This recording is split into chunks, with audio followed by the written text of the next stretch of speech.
the intergovernmental agencies, brought in the Council of Governors, and ensured that the money which was supposed to have been released to county governments by Treasury has been released, and these projects do not continue stalling.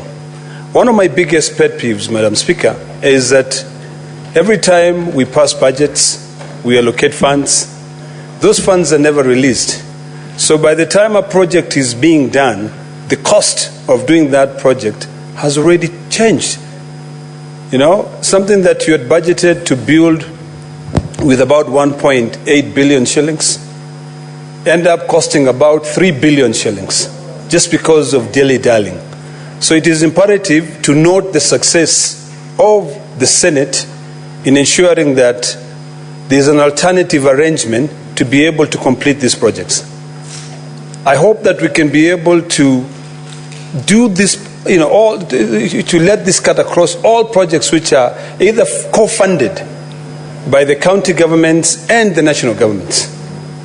I'm sure if you traverse this country of Kenya, I'll bet the challenges that we're dealing with at the moment, which are normal, in any democracy, it is not strange for people to have divergence of opinions. You will find projects, particularly being done by this current administration. You will find industrial parks that they say they're setting up. You'll find stimulus program markets. And those projects, you'll either find that they are co-sponsored by the county government and the national government. But although those projects will always end up stalling, one of my biggest concerns is that a project is designed, the cost is calculated, we agree that the national government is going to give about 1.2 billion, but they don't give that money. The county governments proceed and they budget for that money. But if the certificates are issued and the contractors are paid, they will only complete the project to the level of payment. So I think it is important that in future, what this committee did can be done on all projects which are co-funded by both the national government and the county government. When I go to Narok, there is a market called Tulele Market, which is, over the last 3 or 4 months, I've noted that there is a big fence that has been put by the national government. It's actually with clear ownership or seeking credit and say it's a stimulus project by the national government. But it is stalled. They went there, they put the fence, and that's about it. When you go to Narok as well, you will find an industrial park which the national government came and said, we want to put up an industrial park. They built a fence up to this level. 3 or 4 courses abandoned and taken off. When are we going to have that discipline to say that we are starting a project and completing that project? We don't want to waste time whereby the county governments now come together and they say, Senate, help us. Can we please finish this? And then we devise a system to be able to put it in conditional grants.